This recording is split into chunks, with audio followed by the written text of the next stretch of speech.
ओम अज्ञानं तिम्रान्धस्य ज्ञानञ्जनशलाकया चक्षुर्मिलितं येन तस्मै श्रीगुरुवे नमः। श्रीचैतन्यमनोभीष्टं स्थापितं येन भूतले स्वयं रूपा कदा मह्यं ददाति स्वपदान्तिकम्।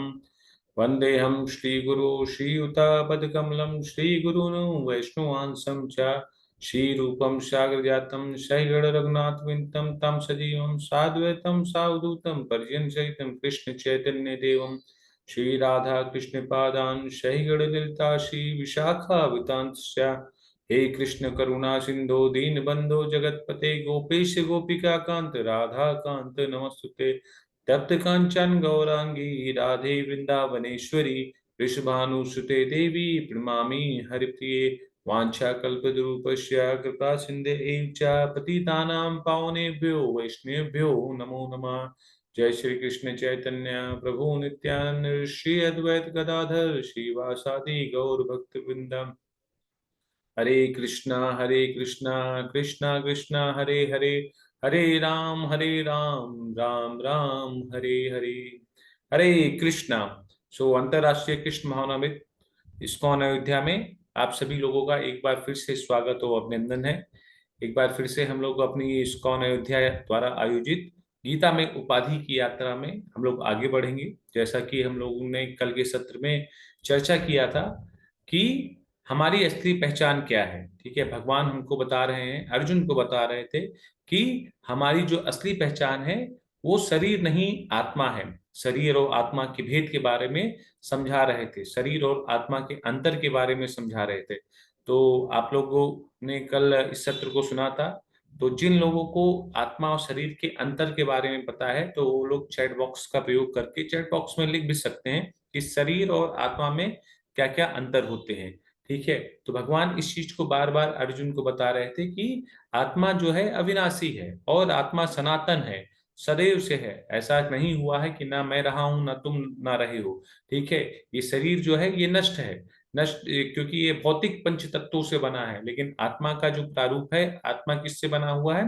वो आध्यात्मिक तत्व सच्चित आनंद से, क्योंकि भगवान का जो शरीर है वो भी सच्चिदानंद विग्रह, मतलब सच्चित आनंद से भगवान का शरीर बना हुआ है, उसी के अंश से आत्मा का ये शरीर बना हुआ है। तो हम लोगों ने कल जाना कि आत्मा और शरीर में अंतर क्या होता है। तो भगवान इसको और भी संक्षिप्त रूप से समझा रहे हैं, आत्मा के क्या क्या गुण हैं, आत्मा अविनाशी क्यों है, आत्मा को मारा नहीं जा सकता क्योंकि आत्मा जो है अजन्मा है। तो उसी संदर्भ में भगवान जो है अर्जुन को और भी एलेबरेट करके बता रहे हैं कि पहले हमें ये जानना चाहिए कि हमारी असली पहचान क्या है। देखिए, हमारे शोक का, हमारे जो अंदर भय है, जो शोक है, उसका सबसे बड़ा जो कारण होता है वो क्या होता है? आसक्ति। आसक्ति किस चीज से? इस शरीर से। और जब हम इस शरीर से आसक्त हो जाते हैं तब हमें हर एक चीज से आसक्ति हो जाती है। क्योंकि सबसे पहले ना, हम लोग कभी कहते हैं ना कि मेरा पुत्र खत्म हो गया या मर गया, या मेरे रिश्तेदार मर गए, या मेरा जो दोस्त है वो मर गया। ठीक है, हाँ, जब तक ये शरीर रहता है वो मोह कहीं ना कहीं हमको हो जाता है। लेकिन जो ये मोह है, अगर हमको अपनी असली पहचान पता होगी तब हमको, हमें किसी भी प्रकार का जो मोह है हमको नहीं होगा। क्यों? क्योंकि जो भी उस शरीर से रिश्ते हैं वो भगवान के द्वारा, हमारे कर्म फल के द्वारा वो हमको प्राप्त होते हैं। वो उतने दिन के लिए ही आते हैं जितना दिन उनका लिखा होता है, जितने दिन वो अपने कर्मों के हिसाब से उनको कर्म करना होता है, उतने ही दिन वो यहाँ पर आते हैं, अपने कर्म को चले जाते हैं। लेकिन उनके लिए जब वो चले गए फिर उनके लिए शोक करने से कोई फायदा नहीं है। फायदा क्यों नहीं है? क्योंकि ये जो शरीर है, ये शरीर उतने ही समय तक के लिए उनको मिला है और हमको भी एक निश्चित समय तक के लिए ही ये शरीर मिल रहा है। अगर हमें शोक करना है तो शोक हमको इसलिए करना चाहिए क्योंकि हम इस शरीर का उपयोग नहीं कर पा रहे हैं। इसका जो मूलभूत उपयोग है वो किस चीज के लिए है? भगवत प्रेम और भगवत प्राप्ति के लिए, ना कि इस शरीर को अपना ही अपना घर बनाकर इसके लिए शोक करना एक तरीके की अज्ञानता और मूर्खता होती है। तो इसीलिए भगवान जो है अर्जुन को ये समझा रहे हैं कि तुम जिसके लिए, जिनको तुम मारना नहीं चाहते हो, जो तुमको मारने के लिए खड़े हैं ना, ये हर कोई जो जीवात्मा है, ये इनको तुम कभी भी नहीं मार सकते। क्यों? क्योंकि जीवात्मा जो है अजन्मा है, अविनाशी है। नाश किसका करना है? शरीर का। अंतर क्या है? केवल समय का। कभी हम, ये शरीर जो है अगर तुरंत नष्ट हो जाए या 100 साल भी नष्ट हो जाए, लेकिन इस शरीर को नष्ट होना ही है। लेकिन जो जीवात्मा है वो कभी भी, उसको तुम कभी भी मार नहीं सकते हो, कभी भी नष्ट नहीं हो सकती है। तो हे अर्जुन, तुमको शोक करने से किसी भी प्रकार का जो लाभ है वो नहीं होने वाला है। अब भगवान आत्मा के बारे में और भी विस्तार से अर्जुन को बताते हैं। तो मैं स्लाइड जो है आप लोगों के समक्ष शेयर करता हूँ।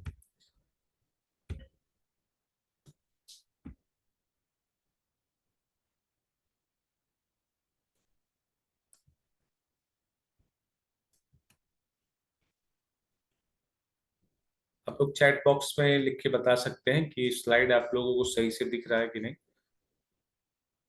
तो हम लोगों ने कल देखा था किस प्रकार भगवान जो है अर्जुन को आत्मा और शरीर के अंतर के बारे में बताए, एक शरीर का क्या मूल्य होता है उसके बारे में भगवान ने बताया, आत्मा का क्या मूल्य है उसके बारे में भगवान ने बताया। अब आत्मा के जो और भी आगे जो गुण हैं और ज्ञानी व्यक्ति, धीर व्यक्ति के बारे में भगवान हमको यहाँ पर समझा रहे हैं। ठीक है। वेदा विनाशिनम नित्यम या एनमजम अव्ययम कथम सा पुरुष पार्था कम घाति यति हंति कमा। हे पार्थ, जो व्यक्ति यह जानता है कि आत्मा अविनाशी, अजन्मा, शाश्वत तथा अव्यय है, वह भला किसी को कैसे मार सकता है या मरवा सकता है। तो भगवान यहाँ पर अर्जुन को पार्थ कह के संबोधित कह रहे हैं और उसको ये बता रहे हैं कि जो व्यक्ति यह जानता है कि आत्मा अविनाशी है, अजन्मा है, तो फिर भला वो किसी को कैसे मार सकता है। ठीक है। तो ज्ञानी व्यक्ति जो होते हैं वो कभी भी शोक नहीं करते हैं, क्योंकि वो भगवान के ज्ञान को भली भांति समझते हैं। भगवान के जो ये शास्त्र, भगवान द्वारा ये दिया गया जो शास्त्र है, जो ज्ञान है, उसके बारे में उनको निश्चित रूप से पता होता है और वो उसी तरीके से ही अपने जीवन में उसको आचरण करते हैं। और ज्ञानी व्यक्ति कभी भी इस चीज पर शोक नहीं करते हैं या कभी भी इस चीज के लिए पछतावा नहीं करते हैं कि उनके जीवन में कुछ लाभ हुआ, कुछ हानि हुई, या उनके जीवन में ये सब चीजें क्यों घटित हो रही है। वो तो हर एक चीज को जानते हैं और वो ये भी जानते हैं कि जो आत्मा है उसको कभी हम मार नहीं सकते हैं, उसका हम कुछ भी नहीं कर सकते हैं, क्योंकि आत्मा सदैव परमात्मा के ही अंश के माध्यम से उसका अस्तित्व है। और जो परमात्मा का, जिसका अस्तित्व परमात्मा के माध्यम से है, वो हमेशा अविनाशी है। ठीक है। तो यहाँ पर श्रीला प्रभुपाद जी हमारे आचार्य जो हैं वो बिल्कुल इसी चीज के लिए बहुत ही महत्वपूर्ण बातें बता रहे हैं कि प्रत्येक वस्तु की समुचित उपयोगिता होती है और जो ज्ञानी होता है वह जानता है कि किसी वस्तु का कहाँ और कैसे प्रयोग किया जाए। इसी प्रकार हिंसा को भी अपनी उपयोगिता और इसका उपयोग इसे जानने वाले पर निर्भर करता है। यद्यपि हत्या करने वाले व्यक्ति को न्याय संहिता के अनुसार प्राणदंड दिया जाता है, किंतु न्यायाधीश को दोषी नहीं ठहराया जाता है, क्योंकि न्याय संहिता के अनुसार ही दूसरे व्यक्ति पर हिंसा किए जाने का आदेश देता है।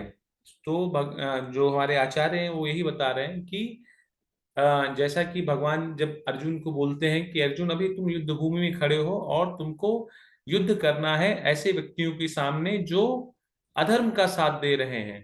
ठीक है। और जो कि आतताई हैं, ऐसे व्यक्तियों का तुम्हें नाश करना है जो तुम्हारे समक्ष खड़े हैं, क्योंकि इन लोगों को मारने से तुमको किसी भी प्रकार का जो पाप है नहीं मरेगा। पहला चीज जो धर्म पूर्णता बात भगवान कर रहे हैं, और दूसरी चीज बता रहे हैं जो ज्ञानी व्यक्ति है वो जानता है कि इस शरीर को नष्ट करने से आत्मा का नाश नहीं होता है, आत्मा सदैव अजन्मा है, शाश्वत है।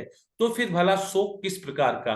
तुम किसी को ना मार सकते हो ना मरवा सकते हो, नाश किसका होगा, केवल ये शरीर का होगा। तो यहाँ पर आचार्य जो उदाहरण देते हैं, श्रीला प्रभुपाद जी बताते हैं, जैसे एक दंड विधान बनाया गया। जैसे आज के समय में एक कानून है, ठीक है। तो एक सरकार की तरफ से कानून है, कोई चोरी करता है तो फिर उसको इस प्रकार की सजा मिलती है। ठीक है। कोई किसी का हत्या करता है या रेप करता है तो उसको मृत्यु दंड की सजा मिलती है। ठीक है। अब जज ने उस व्यक्ति को सजा दी है तो इसका मतलब ये नहीं कि जज के ऊपर पाप लगेगा। बिल्कुल पाप नहीं लगेगा, क्योंकि वो सजा उसके कर्म फल के हिसाब से उसको मिलना बहुत ही जरूरी है। क्योंकि ये दंड विधान जो बनाया गया है, ये इसीलिए बनाया गया है कि देखिए, अगर उसके कर्मों का फल यहाँ पे उसको नहीं मिला, तो फिर वो आगे चल के उसको मिलेगा कहीं ना कहीं, किसी ना किसी रूप में। इसीलिए अगर कोई व्यक्ति किसी की मृत्यु करता है, अगर उसको इस जन्म में उसको मृत्युदंड मिल जाता है, तो उसका कर्म फल जो है वही समाप्त होता है। लेकिन अगर कोई व्यक्ति व्यक्ति किसी की मृत्यु करके, अगर उसको मृत्यु नहीं मिल रही है, तो उसको निश्चित सी दूसरा जब जन्म लेगा, तब उसको उसी तरीके से उसका मृत्यु जो है मिलेगा। जैसे आजकल के लोग ना, जो अलग अलग प्रकार के जीव जंतु को, निर्दोष जीव जंतु को मारकर अपना भोजन बनाते हैं, तो शास्त्रों में ऐसा लिखा है कि अगले जन्म में फिर वो जीव जंतु बनेंगे, और जो जीव जिसका वध किया गया है, जिसकी हत्या की गई है, वो उसको मारेगा। तो कर्म का जो फल है ना, वो निश्चित रूप से हमारे समक्ष वो आएगा ही आएगा। तो यहाँ पर ये श्रील प्रभुपाद जी हमारे जो आचार्य बता रहे हैं कि अच्छा है, अगर किसी को दंड विधान के हिसाब से अगर दंड मिल जाता है, तो उसका जो कर्म फल है वो यहीं पर समाप्त हो जाता है, उसको वापस से फिर उस विधान में नहीं घुसना पड़ता है। लेकिन जो ज्ञानी व्यक्ति है वो जानता है, तो भगवान जैसे बता रहे हैं अर्जुन को कि वो जो सामने व्यक्ति है, तुम किसी को मार और मरवा नहीं सकते हो। क्यों? क्योंकि आज उसका जो अस्तित्व है, उस शरीर का अस्तित्व शरीर नहीं है, उस शरीर का अस्तित्व क्या है? वो आत्मा है। और आत्मा ना तो किसी से, ना तो उसको कोई मार सकता है, ना तो कोई जला सकता है। अगले श्लोक में भगवान बताते हैं कि वंशासि जीर्णानि यथा विहाय नवैन गृह्णाति नरो पराणि तथा शरीराणि विहाय जीर्णान्यान्यानि संयति नावीन देहि। जिस प्रकार मनुष्य पुराने वस्त्रों को त्याग कर नए वस्त्र धारण करता है, उसी प्रकार आत्मा पुराने तथा व्यर्थ के शरीरों को त्याग कर नवीन भौतिक शरीर धारण करता है। अब यहाँ पर भगवान इस चीज को बताएं कि ये जो कपड़ा है ना, ये शरीर का, मान लीजिए मेरा शरीर है, और मेरे शरीर का ये जो वस्त्र है ये कपड़ा है। अब कल को ये पुराना हो गया, तो इसको त्याग कर मैंने दूसरा कपड़ा पहन लिया, बस यही एक अंतर रहता आत्मा में। क्योंकि जब ये मेरे लिए ये कपड़ा जो है, इस कपड़े का मूल्य खत्म हो जाएगा, ये फट जाएगा, पुराना हो जाएगा, अब मुझे दूसरे कपड़े की जरूरत है, तो मैं तुरंत दूसरा कपड़ा धारण करूंगा। उसी प्रकार से जब आत्मा का दायित्व, आत्मा का जब इस शरीर से रिश्ता, मतलब जब इस शरीर का मंतव्य पूरा हो जाता है, ये शरीर पुराना हो जाता है या जर्जर हो जाता है, या शरीर में रोग आ जाते हैं, जब ये शरीर आत्मा के किसी कार्य का नहीं रहता है, तो आत्मा क्या करती है? इस शरीर को त्याग कर नवीन शरीर को ग्रहण कर लेती है। ठीक है, तो उसी प्रकार भगवान अर्जुन को समझा रहे हैं कि जिस प्रकार हम पुराने वस्त्रों को त्याग कर नया वस्त्र धारण करते हैं, उसी प्रकार आत्मा क्या करती है? पुराने तथा व्यर्थ के शरीरों को त्याग कर नवीन शरीर को ग्रहण कर लेती है। क्योंकि परिवर्तन ही समय या प्रकृति का नियम है। ठीक है, जो परिवर्तन है वही सबसे बड़ा नियम है।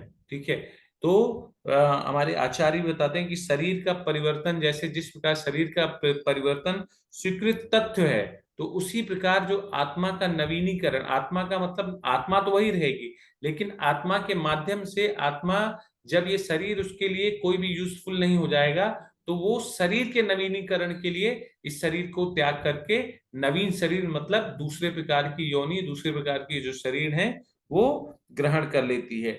तो हम लोग इस चीज के बारे में काफी चर्चा किए हैं, या डिप्लोमा में भी हम लोगों ने किया था कि जैसे कि शरीर किस प्रकार से बदलता रहता है। आत्मा पहले गर्भ को में धारण करती है, फिर बाल्य अवस्था, किशोर अवस्था, वृद्धावस्था, फिर मृत्यु को प्राप्त होती है। उसी प्रकार से फिर जब मृत्यु हो जाती है, फिर से आत्मा नई योनि धारण करती है, फिर से गर्भ में जाएगी, फिर बाल्यावस्था, युवावस्था, वृद्धावस्था, फिर से उस शरीर को छोड़कर दूसरे गंतव्य की तरफ निकल जाएगी।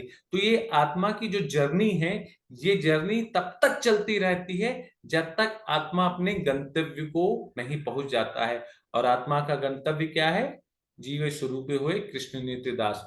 आत्मा जब तक अपने उस स्वरूप को, जो अपने भूले हुए विस्तृण स्वरूप को नहीं पहचान लेता है कि उसका जो रिश्ता है वो परम पिता परमेश्वर भगवान श्री कृष्ण के साथ में है, और उसका जो घर है वो परम धाम भगवान श्री कृष्ण का धाम है, जब तक इस चीज को आत्मा नहीं जानता है, तब तक ये अलग अलग प्रकार के योनियों में, अलग अलग प्रकार के शरीरों में भ्रमण करता है अपने कर्मों के हिसाब से। तो अपने कर्मों के हिसाब से उसको अलग अलग प्रकार का शरीर मिलता है। देखिए भगवान ने यहाँ पे पुष्टि भी कर दिया है। श्लोक नंबर 23 ये बहुत ही फेमस श्लोका है और आप सभी को भी इस चीज के बारे में पता होगा, बचपन में हम लोगों को पढ़ाया भी जाता था। नैनम छिन्नं सशस्तानि नैनम दहति पावका न चैनम कृत्यं तपो न शोषयति मारुता। यह आत्मा ना तो कभी किसी शस्त्र के द्वारा इसका खंड खंड किया जा सकता है, ना अग्नि द्वारा जलाया जा सकता है, ना जल द्वारा भिगोया जा सकता है, ना वायु द्वारा सुखाया जा सकता है। तो भगवान ने इस चीज की पुष्टि कर दी है कि आत्मा तो अविनाशी है, और अविनाशी होने के साथ साथ आत्मा को किसी भी प्रकार के शस्त्र, चाहे वो तलवार हो या अग्निशास्त्र हो या वर्षा के अस्त्र हो, चक्रवात हो, कोई भी शस्त्र हो, आत्मा को नहीं मार सकता है। ठीक है, कितना भी भयंकर से भयंकर शस्त्र लेके आ जाइए, आत्मा को किसी भी प्रकार से नहीं मार सकते हैं। ठीक है, ना तो तोप से मार सकते हैं, ना तलवार से, यहाँ ना वायु के अस्त्र से, ना वर्षा के अस्त्र से, ना सर्पों के काटने से। मतलब दुनिया में जितना भी भयानक वेपन होगा या कोई भी भयानक शक्ति भी होगी, उससे भी नहीं आत्मा जो है, आत्मा की मृत्यु, इवन ब्रह्मास्त्र से भी आत्मा की मृत्यु नहीं होती है। इसी प्रकार से बताया जाता है कि ना तो अग्नि के द्वारा उसे जलाया जा सकता है। अब अग्नि यंत्र से आप चाहे जो भी अग्नि लेके आ जाइए, किसी प्रकार की, चाहे भयंकर अग्नि अग्नि, चाहे छोटी चिंगारी, या उसको कहीं पे एक कमरे में रख के बंद करने का प्रयास कीजिए, शरीर जरूर नाश हो जाएगा, लेकिन आत्मा को कभी जलाया नहीं जाता है। तो कई बार लोग कहते हैं ना कि भैया वो मर गए, उनको जला दिया गया। ठीक है, तो मर कौन गया? वो शरीर मरा है। ठीक है, उस शरीर का नाश हुआ है, तो जलाया किसको जा रहा है? उसी शरीर को जलाया जा रहा है जो शरीर हमें इस भौतिक तत्वों के कारण मिला हुआ है। इस भौतिक तत्वों से, जो पंच तत्वों के माध्यम से जो शरीर मिला हुआ है, केवल वही शरीर जो है नाशवान है। एक चीज आप लोग याद रखिएगा, जब जब शरीर और आत्मा के बीच में बात आएगी, तब तब हमको इस चीज के बारे में स्वीकार करना है, इस चीज को अपने आप को समझाना है कि हम आत्मा है, हमको ये शरीर मिला है। ठीक है, लेकिन हम क्या सोच बैठते हैं, हम ये शरीर हैं और ये आत्मा के द्वारा चल रही है। ठीक है, तब तक हम इस आसक्ति से बाहर नहीं निकल सकते, जब तक हम अपने आप को आध्यात्म ज्ञान के द्वारा, भगवत ज्ञान के द्वारा, भगवान के बताए गए प्रमाणिक शिष्यों के द्वारा, प्रमाणिक भक्तों के द्वारा, वैष्णव के द्वारा इस चीज को नहीं स्वीकार करेंगे कि हमारी असली पहचान क्या है। हमारी असली पहचान आत्मा की है। हमको ये स्वीकारना होगा कि हम आत्मा हैं और हमको ये शरीर प्राप्त हुआ है किसी उद्देश्य के लिए। ठीक है, जिस प्रकार से डिस्कस हुआ था, चर्चा की गई थी कि हर एक शरीर का कुछ ना कुछ उद्देश्य होता है। तो उसी प्रकार ये मनुष्य जीवन का जो उद्देश्य है वो भगवत प्राप्ति है। इसके अलावा कोई दूसरा कार्य करने के लिए हमको ये शरीर नहीं मिला है। ये शरीर हमको केवल और केवल भगवत प्रेम, भगवत प्राप्ति और वापस से अपने घर को जाने के लिए प्राप्त हुआ है। तो भगवान जो है अर्जुन को यही समझा रहे हैं, तुम क्या समझते हो कि आत्मा को तुम मार सकते हो? बिल्कुल नहीं। आत्मा को भयंकर से प्रलयकारी शस्त्र द्वारा तुम उसका खंड नहीं कर सकते, छू नहीं सकते, तुम अग्नि द्वारा उसको जला नहीं सकते, तुम किसी प्रकार के जल से भी उसका किसी तरीके का नुकसान नहीं पहुंचा सकते। पहली चीज, मारने के लिए किसी व्यक्ति को हमको देखना जरूरी है। ठीक है, लेकिन क्या हम आत्मा को देख सकते हैं? चैट बॉक्स में लिख के बताइए। और ये भी बताइए कि आत्मा का जो साइज होता है वो कितना बड़ा होता है। जब हम आत्मा को अपने इस भौतिक आंखों से देख नहीं सकते हैं, तो मारने का बहुत दूर है। ठीक है, तो भगवान इस चीज की पुष्टि इसमें करते हैं।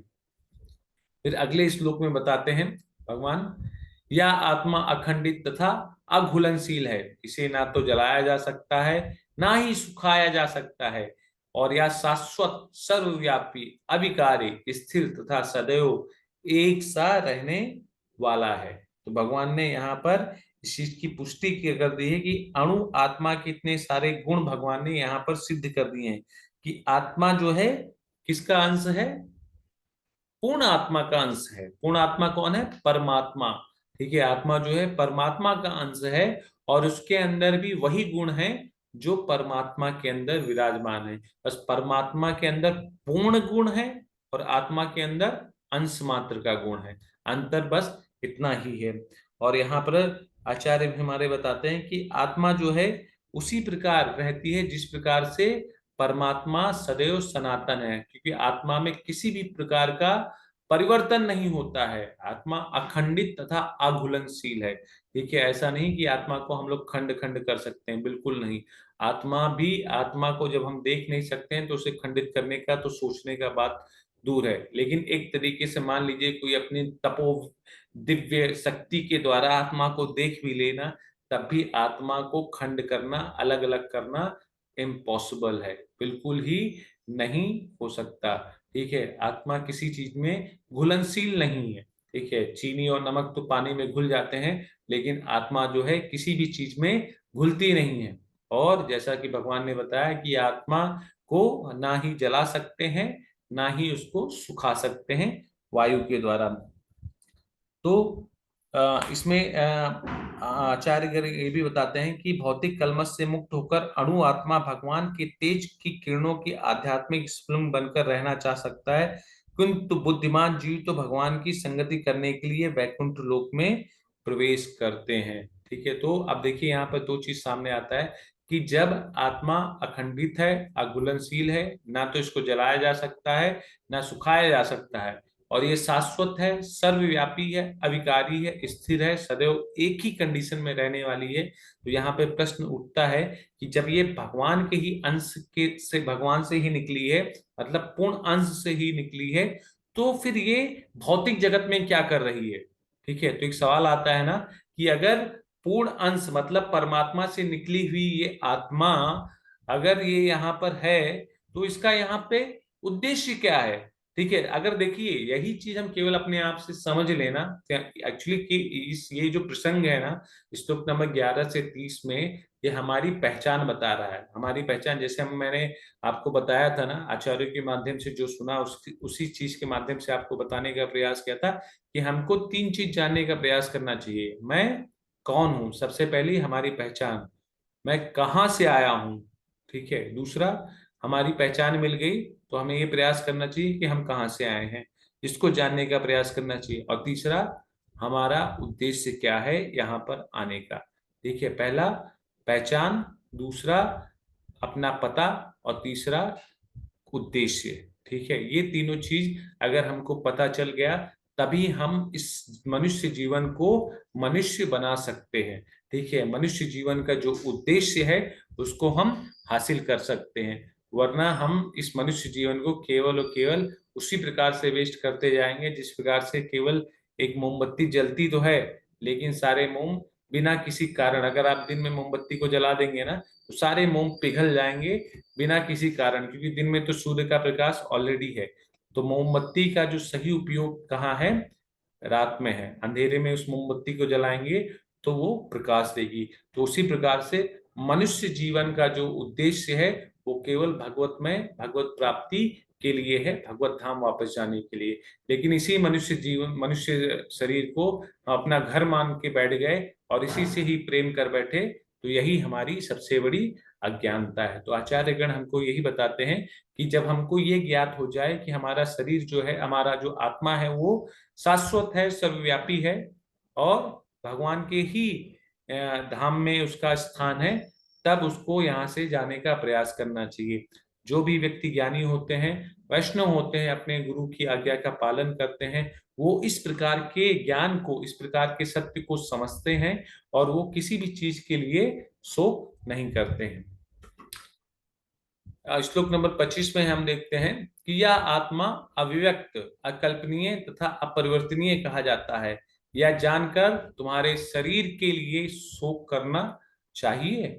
अब भगवान जो है श्लोक नंबर 25 में इस चीज की पुष्टि कर दी है कि जैसे कि पिछले कहा जा चुका था कि आत्मा जो है इतना सूक्ष्म है कि इसे सर्वाधिक शक्तिशाली सूक्ष्मदर्शी यंत्र से भी नहीं देखा जा सकता। आप लोगों ने पिछले श्लोक में भी पढ़ा था ना, और आपको पता भी है कि आत्मा का साइज क्या है, कि आत्मा को हम बहुत जो सबसे छोटा टेलीस्कोप है ना, टेलीस्कोप के माध्यम से भी आत्मा को हम नहीं देख सकते हैं। तो जहां तक कि आत्मा के अस्तित्व का संबंध है, वह श्रुति के प्रमाण के अतिरिक्त अन्य किसी प्रयोग द्वारा इसके अस्तित्व को सिद्ध नहीं किया जा सकता है।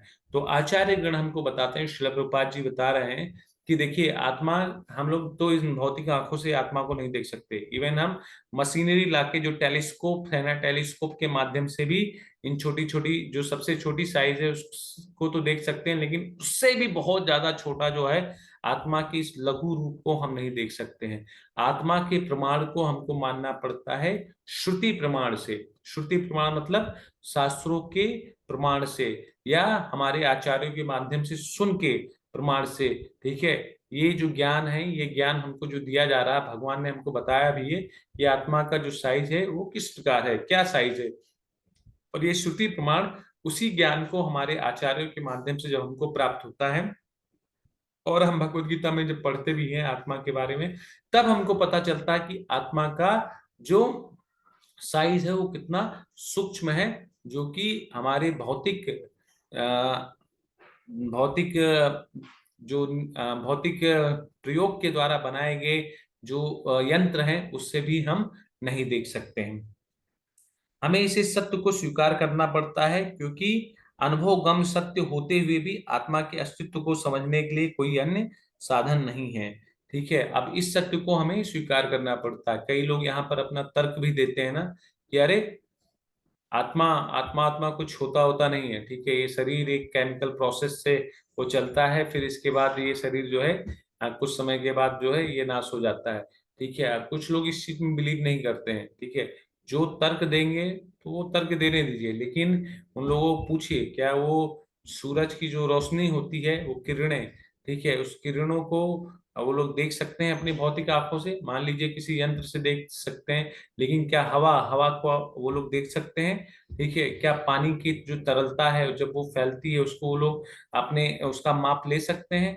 तो इसी प्रकार से जो है आत्मा का जो एक साइज है, जो एक अस्तित्व है, साइज को तो हम श्रुति प्रमाण के द्वारा समझ जाते हैं, लेकिन आत्मा के अस्तित्व को हम, जो ये ज्ञान है, जो ये शास्त्र है, जो भगवत गीता भगवान का ज्ञान है, उसके माध्यम से ही समझ सकते हैं कि आत्मा का जो अस्तित्व है वो क्या है, सनातन है, वो सदैव है। मतलब उसका ऐसा कभी हुआ ही नहीं है कि ये आत्मा का नाश हो जाए, या आत्मा की कभी मृत्यु होती है, या आत्मा कभी सड़ती गलती, या उसको किसी भी प्रकार का जो कष्ट है वो प्राप्त होता है। ठीक है, आत्मा क्या है, जब वो उसी प्रकार के तत्व से बनी है जिस प्रकार से पूर्ण आत्मा तत्व जिस प्रकार से बना हुआ है, तो फिर आत्मा के लिए किसी भी प्रकार का शोक करने का कोई मतलब नहीं होता है। ठीक है, तो यहाँ पर भगवान हमको यही समझा रहे हैं कि जो भी व्यक्ति इस बात को समझता है पूर्णतया कि आत्मा अविनाशी है, आत्मा का किसी प्रकार से वध नहीं हो सकता, जलाया नहीं जा सकता, सुखोया नहीं जा सकता, उसको काटा नहीं जा सकता है। ठीक है, वो आत्मा घुलनशील नहीं है। और जब कोई व्यक्ति का नाश होता है, व्यक्ति इन द सेंस जब किसी शरीर का नाश होता है, तब भी आत्मा का नाश नहीं होता है। आत्मा सदैव स्थिर रहता है, एक ही शरीर में रहता है, एक ही शरीर नहीं, एक ही प्रकार के साइज में रहता है, उसमें किसी भी प्रकार का जो परिवर्तन होता है वो नहीं होता है। तो व्यक्ति इस चीज से, उसका जो शोक है ना, वो धीरे धीरे धीरे धीरे हट जाता है। क्यों ये शोक क्यों हटता है? क्योंकि जब दो चीजें जुड़ गई ना, हमने एक चीज क्या जोड़ी, हम आत्मा है और ये शरीर हमको मिला हुआ। जैसा कि मैंने कल एक उदाहरण दिया था कि जब हम किसी होटल में जाते हैं तो किराए के लिए एक कमरा लेते हैं, और फिर वहां पर हमारा जो जाने का उद्देश्य होता है घूम फिर के, या हम अपने ऑफिस के काम से गए या बिजनेस मीटिंग से गए, उसको करके फिर वापस आ गए, फिर होटल के रूम को खाली कर दिया। ऐसा नहीं कि हम लोग उसी होटल में गए, उसको ही अपना घर बना लिया, फिर कोई आया हमको डंडा मार के निकाला, हमको कष्ट हुआ। ठीक है, जो लोग ऐसा करते हैं ना, कुछ लोग का चेकआउट टाइम होता है ना, एक्चुअली क्या मोस्टली होटल में चेकआउट टाइम 12 बजे तक हो गया, लेकिन कुछ लोग आराम से उसमें सोते रहेंगे। ठीक है, कि अरे 2 बजे जाएंगे, 3 बजे जाएंगे, लेकिन बार बार जब रिसेप्शन से फोन आता है ना, ये आपका चेकआउट टाइम हो गया हो गया, अरे चलेंगे चलेंगे। फिर बाद में कोई आता है ना, कोई स्टाफ आता है, कोई मैनेजर आता है, वो आपको जबरदस्ती करता नहीं, अभी निकलो आप यहाँ से। ठीक है, तब आपको बड़ा कष्ट होता है, जाना पड़ता है। तो उसी प्रकार से इस शरीर का, ये आत्मा को एक शरीर प्राप्त हुआ है, उस शरीर का एक उद्देश्य है। ठीक है, इस शरीर का जो उद्देश्य है, अगर हम उसको पूरा किए तब भी इस शरीर को छोड़ना है, और नहीं भी पूरा करेंगे ना, तब भी हमारे पीछे कोई आएगा एक दिन, बोलेगा चलो अब ये शरीर छोड़ो, निकलो यहाँ से। ठीक है, अब इस शरीर से जो कर्म किया है ना, उससे तुमको दूसरा शरीर, दूसरा योनि प्राप्त होगा। ठीक है, हमको शोक क्या होगा? शोक हमको बाद में ये होगा कि हम जिस काम के लिए आए थे उस काम को हमने किया ही नहीं और ये शरीर को वैसे ही गवा दिया, वैसे ही नाश कर दिया। तो उसी प्रकार जो है यहाँ पर भगवान बता रहे हैं कि हमको शोक करने के लिए किसी भी प्रकार का शोक नहीं होना चाहिए। जब हमारा शरीर हमसे छूट जाता है या किसी का जब शरीर छूट जाता है या शरीर चला जा मतलब आत्मा चली जाती है, ठीक है, आत्मा उस शरीर को छोड़ देती है, हमको इस चीज का ज्ञान रहेगा कि आत्मा का जो अंत है वो कभी नहीं होता है। वो अंत किसका हुआ? इस भौतिक शरीर का हुआ। और भौतिक शरीर, ये पूरा भौतिक ब्रह्मांड ये नाशवान है, तो फिर ये शरीर नाशवान क्यों नहीं रहेगा? क्योंकि इस लोक को क्या बोलते हैं? मृत्यु लोक बोलते हैं। तो मृत्यु लोक में हर एक चीज की मृत्यु जो है वो निश्चित है। चाहे ये शरीर का नाश होना हो, चाहे इस वनस्पति का नाश होना हो, इस पृथ्वी का नाश होना हो, हर एक चीज का नाश यहाँ पर निश्चित है। इस चीज के बारे में भगवान आगे भी बताएंगे। ठीक है, तो धीर व्यक्ति को इस चीज के लिए शोक करने की किसी भी प्रकार की जो आवश्यकता है वो नहीं रहती है। तो यहाँ पर बताया गया है, देखिए यहाँ पे गीता का जो सार है भगवान बता रहे हैं कि श्लोक नंबर 23 से 25 के बीच में सनातन आत्मा का जो गुण है उसको बता रहे हैं। ठीक है, तो जैसा कि हम लोगों ने मुख्य बिंदु में वापस से इसको चर्चा कर रहे हैं और पिछले के श्लोकों में हमने चर्चा की कि आत्मा के क्या क्या गुण होते हैं। ठीक है, आप लोग चैट बॉक्स में यूज करके लिख भी सकते हैं। नैनम छिन्नम शस्त्राणी, कि उसको किसी शस्त्र द्वारा खंड खंड नहीं किया जा सकता है, न अग्नि द्वारा उसको जलाया जा सकता है, न जल द्वारा भिगोया जा सकता है, न वायु द्वारा सुखाया जा सकता है। वो अपरिवर्तनीय है, अघुलनशील है, आत्मा शाश्वत है, सर्वव्यापी है। और आत्मा का अलग अलग प्रकार से जब आत्मा शरीर छोड़ देती है तो किसी भी शोक को हमें नहीं प्राप्त होना चाहिए। क्यों? क्योंकि हमको इस चीज का ज्ञान होता है, तो आत्मा जो है हमेशा सर्वव्यापी है और शाश्वत है। आप वह शरीर नहीं है जो आप दर्पण में देखते हैं, आप शारीरिक वाहन के असली चालक आत्मा है। देखिए बहुत ही महत्वपूर्ण बात बताई गई। जैसे आप लोग यहाँ पर इमेज में देख सकते हैं ना, हम दर्पण में देख रहे हैं ना, कि जैसे हमने शीशे के सामने देखा कि हम एक शरीर हैं, लेकिन क्या असली में हम शरीर हैं? नहीं, बिल्कुल नहीं। उस शरीर के अंदर जो उस शरीर का प्रतिबिंब दिखता है वो हमको इस चीज की पुष्टि कराता है कि हम शरीर हैं। लेकिन असलियत क्या है? हृदय में जब झांक के देखेंगे तो पता चलेगा कि हम एक चालक हैं, आत्मा है। ठीक है, और आत्मा के अंदर जो ऊर्जा आ रही है, देखिए हमारे आत्मा जहाँ पे आप स्टेयरिंग लगी हुई है आत्मा को देख रहे हैं सफेद रंग में, उसके पीछे कौन है?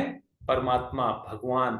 आत्मा का अस्तित्व परमात्मा के बिना कहीं किसी भी जगह कुछ भी नहीं है। परमात्मा सदैव आत्मा के संग में रहते हैं और आत्मा इस भौतिक आवरण के चक्कर में आकर इस चीज को भूल जाती है कि उसका जो संबंध है ये परमात्मा से है। हम सभी का संबंध परमात्मा से है। जैसे ही हमें इस चीज का बोध होता है तो हमारे जो एक्शन है, जो कर्म है, वो बदल जाते हैं। हम ना कि इस शरीर के लिए, इस नाशवान शरीर के लिए कार्य करते हैं, हम उसके लिए कार्य करते हैं जो हमारे लिए परमानेंट हो, जो हमारे लिए सदैव हो। फिर हम उसी चीज के लिए कार्य करेंगे। तो निश्चित रूप से यहाँ पर जो बताया गया है कि ये शरीर जो है वाहन के समान है और आत्मा क्या है? चालक है। ठीक है, तो यहाँ पर एक उदाहरण दिया गया है, जीवित और मृत शरीर में क्या अंतर है। ठीक है, तो जीवित में बोलने के लिए मुंह है, देखने के लिए आंखें हैं, रक्त प्रवाह करने के लिए हृदय है, गतिविधि करने के लिए हाथ और पैर हैं। ठीक है, और एक जो मृत शरीर में अंतर क्या होता है कि रहेगी सारी चीजें, लेकिन जब तक आत्मा उसको आत्मा नहीं रहेगी उस शरीर के अंदर, तो ये सारी चीजें क्या होगी? केवल देखने के लिए होगी। कैसे देखने के लिए होगी? जिस प्रकार से एक गाड़ी खड़ी है, बोलने के लिए हॉर्न है, देखने के लिए हेडलाइट है, पानी के लिए रेडिएटर है, गतिविधि के लिए चार चक्के हैं, लेकिन ये गाड़ी तब तक नहीं चलेगी जब तक इसको कोई चालक चलाएगा नहीं। तो गाड़ी और शरीर में अंतर क्या है? शरीर भी मृत है और गाड़ी भी निर्जीव है। शरीर भी निर्जीव है, गाड़ी भी निर्जीव है। शरीर तब तक सजीव नहीं होता है जब तक उसके अंदर वो आत्मा उसको चलायमान नहीं करती है। ठीक है, तो मृत शरीर को भी निर्जीव कहा जाता है। ठीक है, इसलिए निर्जीव कहा गया है। आप लोग पढ़े होंगे बचपन में ना कि सजीव और निर्जीव चीज क्या होती है। चैट बॉक्स में लिख भी सकते हैं कि जिसको सजीव और निर्जीव के बारे में पता है कि नहीं पता है। ठीक है, बचपन में ये हम लोगों को पढ़ाया जाता था कि निर्जीव चीजें क्या है, सजीव चीजें क्या है। ठीक है, भागवतम में कई जगह ऐसा वर्णन भी आता है। देखिए, ये निर्जीव चीजें क्या होती हैं, कभी भी बढ़ती नहीं है। ठीक है, उनका जो साइज रहता है वैसा ही रहेगा। ठीक है, मान लीजिए ये मेज हो गया, ये कार हो गई, कभी भी नहीं बढ़ेगी। ठीक है, लेकिन अगर भगवान की इच्छा हो, तो यहाँ पर मैं आपको एक जस्ट कनेक्ट कर रहा हूँ। अगर भगवान की इच्छा हो, ठीक है, वामन देव के बारे में आप लोगों को पता होगा। जब वामन देव का अवतार हुआ था, जब वो एक छोटे से बौने के रूप में आते हैं बलि महाराज के सामने, और बलि महाराज उनको बोलते हैं कि आपको 3 पग जमीन चाहिए ना, ये 3 पग जमीन मैं आपको देता हूं। तो एक चीज उसमें बहुत ही हैरान करने की वाली बात नहीं है, लेकिन इस चीज को हमें समझना चाहिए कि भगवान के सानिध्य में आके निर्जीव चीज भी सजीव हो जाती है। जब भगवान वामन देव अपने आकार को बढ़ाने लग गए, तो उनके हाथ में जो वो डंडा भी था ना, वो डंडा जो कमंडली के साथ में था, तो वो भी उस आकार में बढ़ने लग गया। ठीक है, तो सोचिए वो जो डंडा था वो निर्जीव था। ठीक है, लेकिन भगवान के संग में आकर वो चीजें सजीव हो जाती हैं। ठीक है, तो भगवत सानिध्य में कोई भी चीज आती है वो अपने आप में विस्तार कर जाती है। जैसे मान लीजिए भगवान इस सोफे पे लेटे हुए हैं, अब भगवान अपने आप को विस्तार कर रहे हैं, तो ऐसा नहीं भगवान का शरीर बढ़ेगा ये सोफा नहीं बढ़ेगा, ये सोफा भी भगवान का विस्तार कर जाएगा, भगवान के लिए विस्तार करके आगे बढ़ेगा। ठीक है, तो भगवान के ही सानिध्य में आके सजीव या निर्जीव चीजें जो भी है वो उसका भी विस्तार हो जाता है। हर एक निर्जीव चीजें भी सजीव हो जाती हैं केवल केवल भगवान के सानिध्य में आने से। ठीक है, लेकिन ये जो बात है ये भक्ति भाव की बात है, और ये भगवान के ऊपर विश्वास और भगवान की शक्तियों की बात है। लेकिन हमारे अंदर इतनी सामर्थ्य, इतनी शक्ति नहीं है कि हम इस प्रकार की गतिविधि कर सके। हम लोग जो चीज को बना सकते हैं उसको बना सकते हैं, लेकिन उस चीज में जान नहीं डाल सकते हैं। हम लोग चाहे जो भी कितना भी साइंस, कितना भी टेक्नोलॉजी हम लोग यूज कर देते हैं, लेकिन उसके पीछे चलाने का जो मकसद होता है वो कोई ना कोई व्यक्ति ही है जो चलाता है। ठीक है, चाहे गाड़ी हो, चाहे सुपर कंप्यूटर हो, चाहे मोबाइल फोन हो, या चाहे इंटरनेट फैसिलिटीज हो, तो इसको ऑपरेट करने के लिए कोई ना कोई व्यक्ति जरूर है इसके पीछे चलाने के लिए, अन्यथा वो चीजें जो है बेकार है। तो यहाँ पर इसी चीज के बारे में बताया गया है कि किस प्रकार से हम लोग जो है एक मृत शरीर और जीवित शरीर में अंतर के बारे में बताया गया है। जब तक चालक उस चीज को चलाएगा नहीं, तब तक वो जो चीजें हैं वो बेकार है। ठीक है, तो श्लोक नंबर 26 में हम लोग देखते हैं, आगे बढ़ते हैं। अच्छैनम नित्य जातम नित्यम वा मन्यसे मृतम तथापि तुम महाबाहो नैनम सोचती महर्षि। किंतु यदि तुम यह सोचते हो कि आत्मा अथवा जीवन का लक्षण सदा जन्म लेता है तथा सदा मरता है, तो भी हे महाभाव तुम्हारे शोक करने का कोई कारण नहीं है। तो यहाँ पर भगवान अर्जुन को ये भी बता रहे हैं श्लोक नंबर 26 में कि अगर तुम यह सोचते हो कि आत्मा सदा जन्म लेता है सदा मरता है, तब भी किसी प्रकार का शोक करने का कारण कोई नहीं है। ठीक है, अगर आप ये जान भी रहे हो कि आत्मा ने इस शरीर में जन्म लिया, ठीक है, और ये शरीर नाश हो गया, फिर उसका जन्म किसी दूसरे शरीर में हुआ, तो भी किस प्रकार का शोक, आत्मा तो जन्म ले ही रही है ना। हाँ, आत्मा कहाँ मर रही है। भगवान ये भी अर्जुन को पुष्टि कर रहे हैं। लेकिन अगर तुम ये सोच रहे हो कि आत्मा जन्म लेती है मरती भी है, ठीक है, कि आत्मा जन्म लेती है और मरती है, तब भी किसी भी प्रकार का शोक नहीं है। क्यों नहीं है? क्योंकि उसको हर हर बार नवीनीकरण के लिए एक शरीर दिया जा रहा है। ठीक है, तो आचार्यगण इस चीज के बारे में बताते हैं कि सदा से एक दार्शनिक वर्ग ऐसा चला आ रहा है जो बौद्धों के ही समान या नहीं मानता है कि शरीर के परे आत्मा का भी स्वतंत्र अस्तित्व है। ठीक है, तो कुछ ऐसे कई लोग हैं समाज में जो आत्मा के अस्तित्व के बारे में विश्वास ही नहीं करते हैं। तो हमें उधर जाना भी नहीं है उनको विश्वास दिलाने के लिए। हमको पहले किसका ख्याल रखना है? अपना ख्याल रखना है। अपना ख्याल मतलब हम जो जिम्मेदारी लेके चलते हैं ना, पहले अपने जीवन की हमको जिम्मेदारी लेनी चाहिए कि हमको उस चीज के बारे में पता है कि नहीं पता है। दूसरों को क्या करना है, कुछ भी हमको कोई भी मतलब हम हमारा नहीं है। ठीक है। तो यहाँ पर इस चीज को बताया जा रहा है कि अर्जुन को आत्मा के अस्तित्व में विश्वास नहीं था, जैसा कि वैश्विक दर्शन में होता है। तो भी उसके शोक करने का कोई कारण ना था। कोई भी मानो थोड़े से,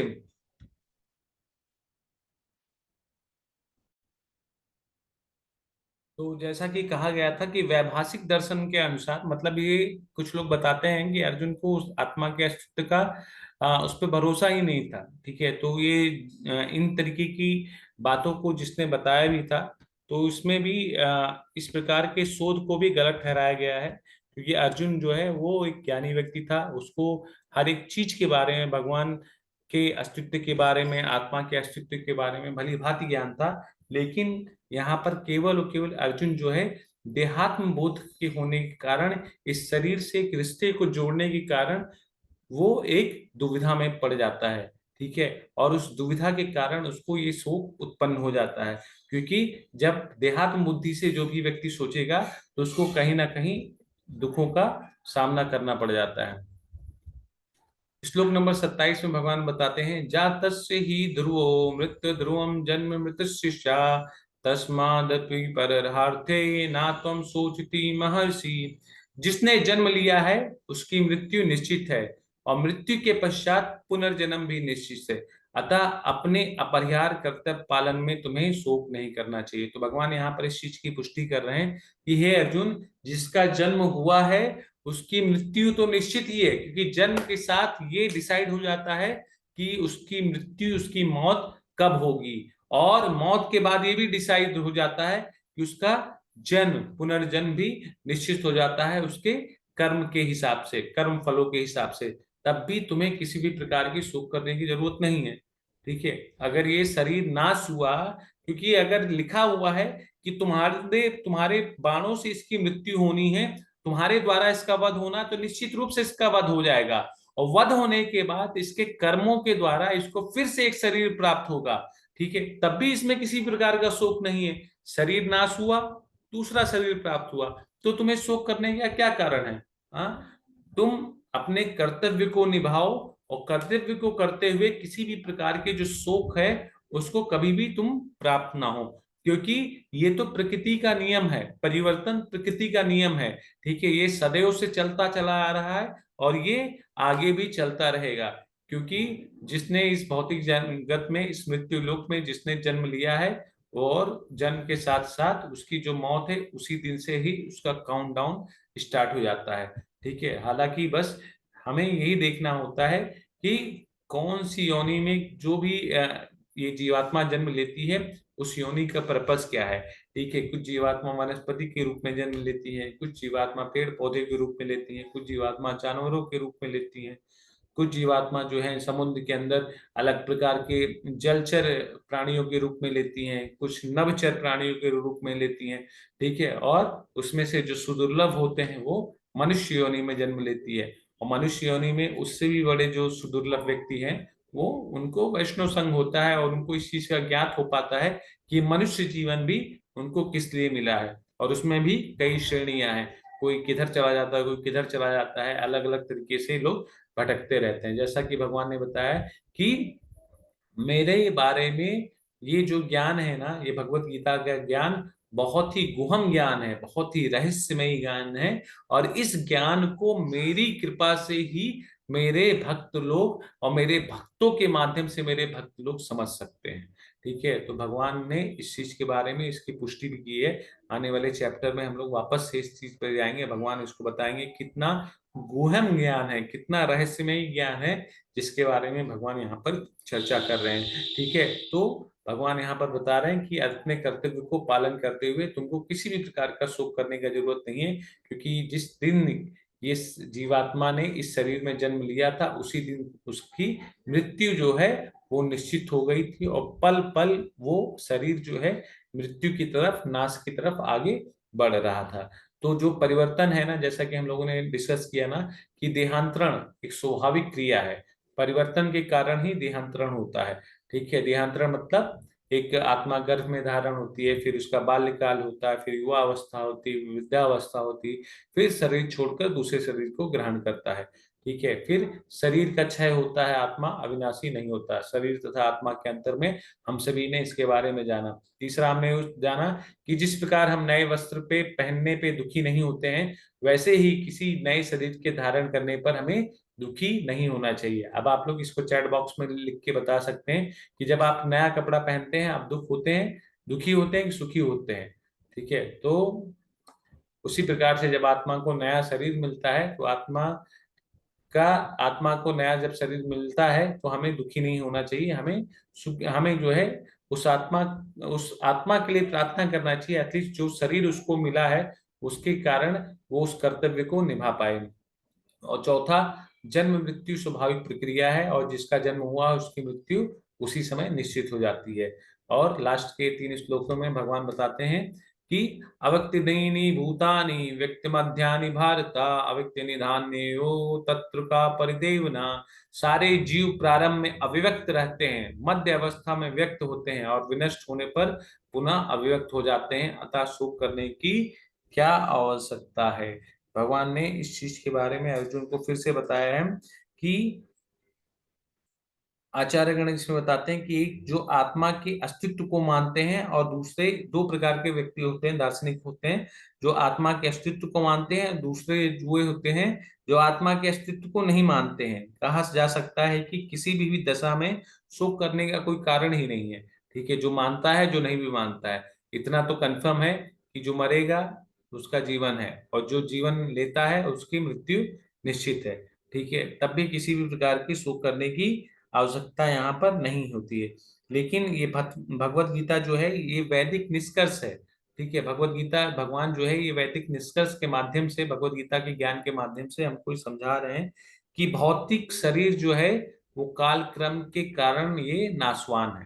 ठीक है, समय के कारण, प्रकृति के माध्यम से और ये समय के चलने चलनशील होने के कारण से ये जो भौतिक शरीर है ये नाशवान है। ठीक है, अंतवंत अंतवंत इमो देहा, किंतु आत्मा जो है वो शाश्वत है। ठीक है, लेकिन जो आत्मा है वो शाश्वत है। तो भगवान इस चीज की पुष्टि कर रहे हैं वैदिक स्रोत के माध्यम से, वैदिक निष्कर्ष के माध्यम से, वैदिक ज्ञान के माध्यम से। भगवान अपने खुद मुखारविंद से इस ज्ञान को बता रहे हैं कि काल क्रम के चक्र में ये भौतिक जो शरीर है वो नाशवान है, उसका नष्ट होना बिल्कुल ही स्वाभाविक है, लेकिन आत्मा जो है वो अविनाशी है, शाश्वत है। तो हमें सदा यह स्मरण रखना होगा कि शरीर जो है वस्त्र के समान है, अतः वस्त्र परिवर्तन होने पर किस प्रकार का शोक। ठीक है, तो भगवान भी इस चीज को पुष्टि कर रहे हैं, श्रील प्रभुपाद जी भी यही बता रहे हैं कि शरीर जो है मात्र केवल एक वस्त्र के समान है। ठीक है, इसकी कुछ आयु है, उतने वर्ष के लिए चलेगी, फिर इसके बाद ये शरीर जो है नाश हो जाएगा। तो नाश होने पर किस प्रकार का शोक। शाश्वत आत्मा की तुलना में भौतिक शरीर का कोई यथार्थ अस्तित्व नहीं होता है और यह स्वप्न के समान है। स्वप्न में हम आकाश में उड़ते या राजा की भांति रथ पर आरूढ़ हो सकते हैं, किंतु जागने पर देखते हैं कि ना तो आकाश है ना रथ है। तो वैदिक ज्ञान जो है आत्म साक्षात्कार को भौतिक शरीर के अनास्तित्व के आधार पर प्रोत्साहन देता है। अतः चाहे हम आत्मा के अस्तित्व को माने या ना माने, शरीर नाश के लिए शोक करने का कोई कारण नहीं है। ठीक है, तो शरीर नाश होने का किसी भी प्रकार से, किसी भी एंगल से, चाहे हम आत्मा के अस्तित्व को भी पर विश्वास करते हो या ना करते हो, ठीक है, एक बार आत्मा शरीर से निकल गई तो आप उसको जिंदा नहीं कर सकते। और जितने भी लोग शोक मनाते भी हैं ना, उनके सामने वो शरीर रखा भी रहता है, लेकिन उस शरीर को ज्यादा ज्यादा अपने घर में 2 घंटे 3 घंटे 5 घंटे या 8 घंटे फ्रीजर व्रीजर लगा कर रख सकते हैं। फिर इसके बाद बोलते हैं लेके चलो यार, इसका अंतिम संस्कार करो, जलाओ, फूको, ताप, दफनाओ, कुछ भी करो। ठीक है, लेकिन ये अब इस शरीर को हटाओ। तो कहाँ का प्रेम, कैसा प्रेम, फिर किस प्रकार का जो है उस शरीर के लिए आसक्ति की जाए। ठीक है, तो यहाँ पर भगवान ने सारे एंगल से इस चीज को क्लियर कर दिया कि हमको किसी भी प्रकार से शोक करना नहीं सही है। कोई आत्मा को आश्चर्य से देखता है, कोई इसे आश्चर्य की तरह बताता है तथा कोई इसे आश्चर्य की तरह सुनता है, किंतु कोई कोई इसके विषय में सुनकर भी कुछ नहीं समझ पाते हैं। तो भगवान जो है इस चीज की पुष्टि कर रहे हैं यहाँ पर कि जैसे अलग अलग प्रकार के पशु हैं, पक्षी हैं, देखिए पर्वत हैं, लाखों करोड़ों अनगिनत यहाँ पर कैटेगरियां हैं, 84 लाख योनि है। ठीक है, हर योनि की एक आयु होती है, एक अवधि होती है। ठीक है, तो कुछ लोग इस चीज को समझते हैं, कुछ लोग जानते हैं, कुछ लोग सुनते हैं, और कुछ लोग इस पर सुन के भी विश्वास नहीं करते हैं। लेकिन जो जितनी अवधि के लिए आया है, जिस कर्म को करने के लिए आया, वो कार्य किया या न किया, लेकिन जितनी अवधि के लिए आया है उतनी अवधि वो यहाँ पर रहेगा, और उसके बाद वो शरीर छोड़कर उसका देहांतरण हो जाएगा। ठीक है, तो भगवान इस चीज के बारे में बहुत ही अच्छे से एक्सप्लेन कर रहे हैं कि आज जो आत्मज्ञान है, या समझने का, भगवत गीता के माध्यम से इस आत्मज्ञान को समझने का ये सबसे सरल उपाय है। ठीक है, और ये परम प्रमाण भगवान श्री कृष्ण द्वारा भगवत गीता के माध्यम से दिया जा रहा है। किंतु इसमें भी कुछ लोग होते हैं, जो लोग इतने कैपेबल, इतने लायक नहीं होते हैं जो इन ज्ञान को समझ पाए। ठीक है, क्योंकि ये इस ज्ञान को तभी समझा जा सकता है जब भगवान की शरण ग्रहण की जा सकती है, जैसे कि अर्जुन ने किया था। इस ज्ञान को समझने के लिए, शरीर तथा आत्मा के विज्ञान को समझने के लिए, उसके ज्ञान को समझने के लिए अर्जुन ने क्या किया, अपने अस्त्र शस्त्र को किनारे रख के भगवान की शरण में आ गया। बोला, मेरी बुद्धि अब किसी प्रकार से कार्य नहीं कर रही, मैं सभी तरीके से भ्रमित हो गया हूँ, कृपया मुझे मेरा मार्गदर्शन कीजिए। तो जिन लोगों को भगवान पर विश्वास होता है, वही व्यक्ति, वही लोग जो है इस ज्ञान को समझ सकते हैं। और लास्ट में भगवान बताते हैं, देहि नित्यम वादोयम देहि सर्वस्य भारता तस्मात् सर्वाणि भूतानि ना त्वं शोचित महर्षि। हे भरतवंशी, शरीर में रहने वाले देही का कभी भी वध नहीं किया जा सकता, अतः तुम्हें किसी भी जीव के लिए शोक करने की आवश्यकता नहीं है। तो यहाँ पर भगवान वापस से अर्जुन को वही समझाते हैं कि भगवान जो है अब यहाँ पर लास्ट में अपने उपदेश को समाप्त कर रहे हैं। कैसे भगवान अधिकारी अविकारी आत्मा विषयक अपना उपदेश समाप्त कर रहे हैं। अमर शरीर को, अमर आत्मा को अनेक प्रकार से वर्णन करते हुए भगवान कृष्ण ने आत्मा को अमर तथा शरीर को नाशवान सिद्ध किया। तो श्लोक नंबर 11 से 30 के बीच में भगवान ने इस चीज को सिद्ध कर दिया है। ठीक है, अभी भगवान यहाँ पे किस चीज को समाप्त कर रहे हैं, आत्मा और शरीर के अंतर को, उसको बता रहे हैं, उसको बता दिया भगवान ने। ठीक है, कि आत्मा और शरीर का अंतर क्या है। अब तुम्हें जो है किसी भी प्रकार का शोक करने का जरूरत नहीं है।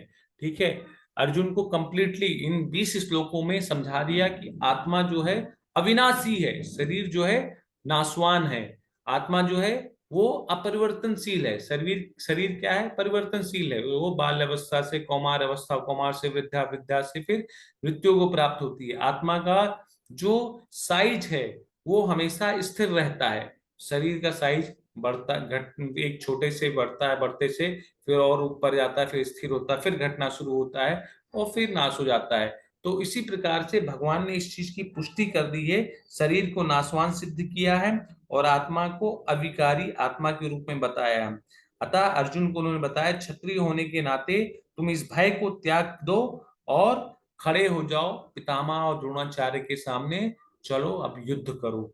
ठीक है, और अपने कर्तव्य से विमुख ना हो। भगवान जो है अर्जुन को एक गुरु के रूप में समझा रहे हैं। ठीक है, उनको शरीर तथा आत्मा के अंतर को ही बताया बहुत ही अच्छी तरीके से, कि अब तुम इस चीज को समझ जाओ कि तुम्हें किसी भी प्रकार से शोक करने की जरूरत नहीं है।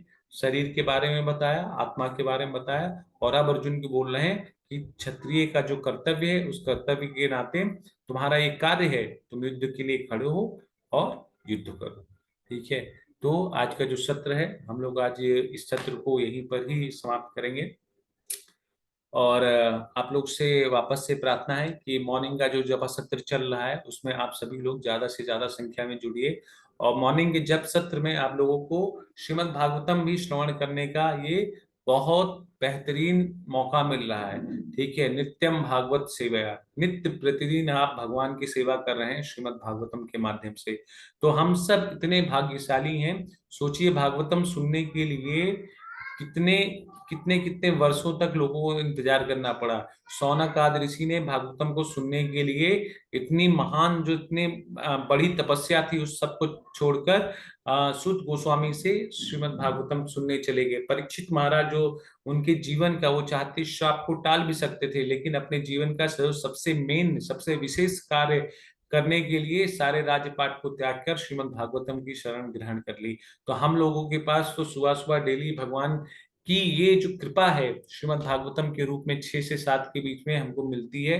तो हम सभी लोग सुबह मॉर्निंग का भगवान के नाम का जप करें, भगवान के नाम का श्रवण करें, उनकी कथा के माध्यम से, उनके भागवत की लीलाओं के माध्यम से, जिससे कि हमारे हृदय में भी भगवान के लिए प्रेम जागरूक हो। देखिए, इन सभी भगवत गीता का डिप्लोमा, भगवत गीता की उपाधि, इन सभी का केवल एक ही मूल मंतव्य है कि हम जो नाम जप करें, वो नाम जप जो है हमारे हृदय से हो, हम भगवान के प्रति कृतज्ञ हो जाएं, हर जगह हमें भगवान का एहसास हो, हम भगवान के लिए ही कार्य करें।